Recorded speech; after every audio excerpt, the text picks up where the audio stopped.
ನಮಸ್ತೆ, welcome to Sudha kitchen. ಮಸಾಲ ಬದನೆಕಾಯಿ ಯಾವ ರೀತಿ ಮಾಡೋದು ಅಂತ ನೋಡೋಣ ಬನ್ನಿ. ಮೊದಲಿಗೆ ಬದನೆಕಾಯಿನ ತಗೊಂಡು ಚೆನ್ನಾಗಿ ತೊಳೆದಿಟ್ಕೋಬೇಕು. ನಾನಿಲ್ಲಿ 1 kg ಬದನೆಕಾಯಿನ ತಗೊಂಡಿದ್ದೀನಿ. ಈ ರೀತಿ ನೀಟಾಗಿ ತೊಳೆದಿಟ್ಕೊಂಡಾದ್ಮೇಲೆ ಅದಕ್ಕೆ ಬೇಕಾಗಿರೋ ಮಸಾಲೆಗಳನ್ನು ನೋಡೋಣ. ಜೀರಿಗೆ, ಚಕ್ಕೆ, ಲವಂಗ, ಕಡಲೆಪಪ್ಪು, ಬಿರಿಯಾನಿ ಮೊಗ್ಗು ಮತ್ತು ಮೆಣಸು ಸ್ವಲ್ಪ ತಗೊಳ್ಳೋಣ. ಇಷ್ಟನ್ನು ಮಿಕ್ಸಿ ಜಾರಿಗೆ ಹಾಕ್ಕೊಳ್ಳೋಣ. ನಂತರ ಒಣ ಕೊಬ್ಬರಿ ಸ್ವಲ್ಪ ಹಾಕ್ಕೊಳ್ಳೋಣ. ನಂತರ ಈರುಳ್ಳಿ 2 ಕಟ್ ಮಾಡಿ ಹಾಕ್ಕೊಳ್ಳೋಣ. ನಂತರ 2 ಟೊಮೆಟೊ ಹಾಕ್ಕೊಳ್ಳೋಣ. ನೋಡಿ, ಈ ಥರ ಕಟ್ ಮಾಡಿಕೊಂಡು ಹಾಕ್ಕೊಳ್ಳೋಣ. ನಂತರ ಬೆಳ್ಳುಳ್ಳಿ ಮತ್ತು ಶುಂಠಿನ ಪೇಸ್ಟ್ನ ಹಾಕ್ಕೊತಾ ಇದ್ದೀನಿ. ನಿಮ್ಮಲ್ಲಿ ಶುಂಠಿ ಬೆಳ್ಳುಳ್ಳಿ ಇದ್ದರೆ ಹಾಗೆ ಹಾಕ್ಕೋಬೋದು. ನಂತರ ಕೊತ್ತಂಬರಿ ಸೊಪ್ಪು, ಪುದೀನ ಸೊಪ್ಪು ಸ್ವಲ್ಪ ಹಾಕ್ಕೊತಾ ಇದ್ದೀನಿ. ಅಷ್ಟೇ, ಇಷ್ಟನ್ನು ಹಾಕ್ಕೊಂಡು ಚೆನ್ನಾಗಿ ಗ್ರೈಂಡ್ ಮಾಡ್ಕೊಳ್ಳೋಣ. ನೋಡಿ, ಈ ಥರ ಗ್ರೈಂಡ್ ಮಾಡ್ಕೊಂಡಾದಮೇಲೆ ಸ್ವಲ್ಪ ಧನಿಯಾ ಪೌಡರ್ ಹಾಕ್ಕೊಳ್ತಾ ಇದ್ದೀನಿ. ನಂತರ ಸಾಂಬಾರು ಮಸಾಲೆ ಪೌಡರ್ ಹಾಕ್ಕೋತಾ ಇದ್ದೀನಿ. ನಂತರ ಖಾರದ ಪುಡಿ, ಸ್ವಲ್ಪ ಅರಿಶಿನ, ನಂತರ ರುಚಿಗೆ ತಕ್ಕಷ್ಟು ಉಪ್ಪು, 2 ಟೇಬಲ್ ಸ್ಪೂನಷ್ಟು ಆಯಿಲ್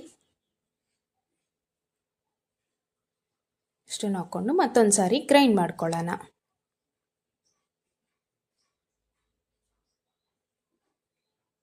ನೋಡಿ, ಅದಾದ ನಂತರ ಈ ಥರ ಗ್ರೈಂಡ್ ಮಾಡ್ಕೊಂಡ ನಂತರ ಕಟ್ ಮಾಡಿ ಇಟ್ಕೊಂಡಿರುವಂತಹ ಈ ಥರ ಬದನೆಕಾಯಿನ ಈ ಥರ ಕಟ್ ಮಾಡಿ ಇಟ್ಕೋಬೇಕು.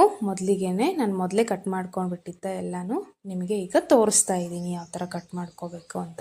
ಒಂದು ಕಾಯಿನ 4 ಪೀಸಸ್ ಆದರೂ ಮಾಡ್ಕೊಳ್ಳಿ, ಇಲ್ಲ ಅಂತಂದರೆ 6 ಪೀಸಸ್ ಆದರೂ ಮಾಡ್ಕೊಳ್ಳಿ, ಚೆನ್ನಾಗಿ ಮಸಾಲೆ ಅಂಟತ್ತೆ.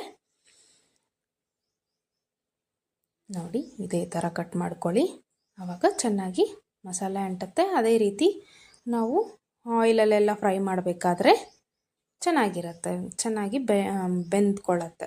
ಅದಕ್ಕೋಸ್ಕರ ಈ ಥರ ಕಟ್ ಮಾಡ್ಕೋಬೇಕು. ಈಗಾಗಲೇ ರೆಡಿ ಮಾಡ್ಕೊಂಡಿರೋ ಮಸಾಲೆನ ಸ್ಟಫಾಗಿ ಆ ಕಾಯಿ ಒಳಗೆ ಸೇರಿಸೋಣ.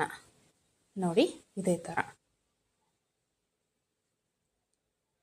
ಈ ಥರ ಎಲ್ಲ ಬದನೆಕಾಯಿನೂ ಮಸಾಲೆ ಇಟ್ಟು ಸೈಡ್ಗೆ ಇಟ್ಕೊಳ್ಳೋಣ. ನೋಡಿ, ಈ ಥರ ಎಲ್ಲ ಬದನೆಕಾಯಿನೂ ಮಸಾಲೆ ಚೆನ್ನಾಗಿ ಅಂಟಿಸಿ ಸೈಡ್ಗೆ ಇಟ್ಕೊಂಡು ಬಿಡೋಣ. ಇದಾದ ನಂತರ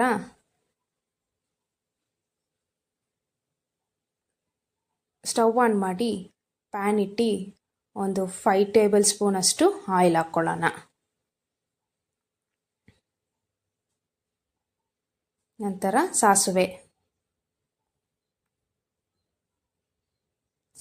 ಆದಾದಮೇಲೆ ಈರುಳ್ಳಿ ಸ್ವಲ್ಪ ಹಾಕ್ಕೊಳ್ಳೋಣ. ನಂತರ ಕರಿಬೇವಿನ ಸೊಪ್ಪು ಸ್ವಲ್ಪ ಹಾಕ್ಕೊಂಡು ಚೆನ್ನಾಗಿ ಬ್ರೌನ್ ಕಲರ್ ಬರೋವರೆಗೂ ಫ್ರೈ ಮಾಡ್ಕೊಳ್ಳೋಣ.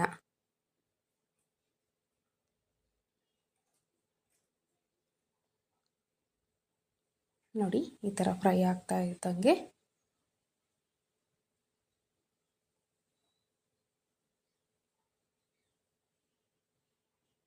ಬದನೆಕಾಯಿನ ಒಂದೊಂದು ಹಾಗೆ ಹಾಕ್ಕೊಂಡು ಚೆನ್ನಾಗಿ ಅದನ್ನು ಕೂಡ ಫ್ರೈ ಮಾಡ್ಕೊಳ್ಳೋಣ. ಮೃದುವಾಗಿ ಆಗಬೇಕು, ಆ ಥರ ಫ್ರೈ ಮಾಡ್ಕೋಬೇಕು. ಸೀದೋಗೋ ಥರ ಎಲ್ಲ ಫ್ರೈ ಮಾಡ್ಕೋಬಾರ್ದು, ಆವಾಗ ಚೆನ್ನಾಗಿರುತ್ತೆ. ನೋಡಿ,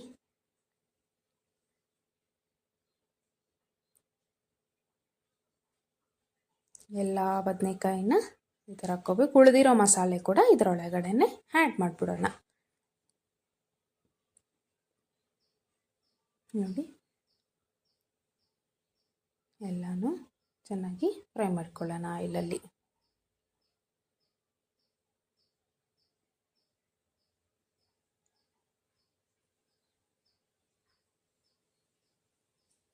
ಅದಾದ ನಂತರ ಮತ್ತೊಂದು ಸಾರಿ ಮುಚ್ಚಳ ಹಾಕಿ ಮತ್ತೊಂದು 5 ಮಿನಿಟ್ಸ್ ಅಷ್ಟು ಬಾಯ್ಲ್ ಮಾಡಿದ್ರೆ ಈ ಥರ ಆಗುತ್ತೆ. ಈಗ ಹಾಫ್ ಬಾಯ್ಲ್ ಆಗಿದೆ ಇದು. ಇನ್ನೊಂದು ಸರಿ ಮಿಕ್ಸ್ ಮಾಡಿಬಿಡೋಣ. ಎಲ್ಲನೂ ತಳ ಎಲ್ಲನೂ ಸೀದೋಗ್ಬಿಡೋ ಥರ ಆಗೋಗುತ್ತಲ್ಲ, ಅದಕ್ಕೋಸ್ಕರ ಈ ಥರ ಮಿಕ್ಸ್ ಮಾಡ್ಕೊಬಿಡಬೇಕು.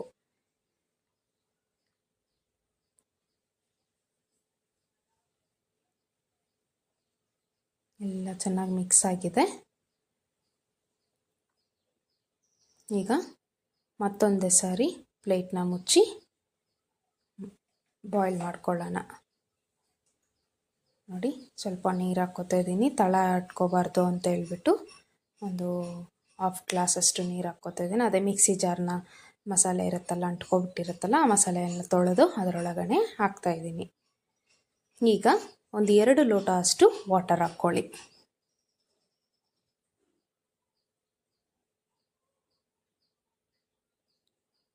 ಈಗ ವಾಟರ್ ಹಾಕಿದಾದ್ಮೇಲೆ ಮುಚ್ಚಳ ಮುಚ್ಚಿಬಿಟ್ಟು ಒಂದು 10 ಮಿನಿಟ್ಸ್ವರೆಗೂ ಬಾಯ್ಲ್ ಮಾಡ್ಕೋಬೋದು. ಆವಾಗವಾಗ ತೆಗೆದು ಈ ಥರ ಮಿಕ್ಸ್ ಮಾಡ್ಕೊತಾ ಇರಬೇಕು.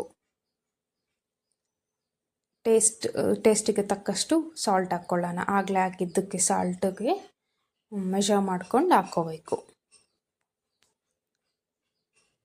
ಈಗ ಆಲ್ಮೋಸ್ಟ್ ರೆಡಿಯಾಗಿದೆ ಬದನೆಕಾಯಿ ಸಾಂಬಾರು. ಮಸಾಲೆ ಬದನೆಕಾಯಿ ಇದು ರೈಸ್ ಜೊತೆಗೆ, ಮುದ್ದೆ ಜೊತೆಗೆ, ನಾವು ಮುದ್ದೆ ಅದಕ್ಕೋಸ್ಕರ ಮುದ್ದೆ ಜೊತೆಗೆ ತುಂಬಾ ಟೇಸ್ಟಿಯಾಗಿ ಅನಿಸುತ್ತೆ. ಒಂದು ಸರಿ ಟ್ರೈ ಮಾಡಿ. ಚಪಾತಿ ಜೊತೆಗೂ ತುಂಬ ಚೆನ್ನಾಗಿರುತ್ತೆ.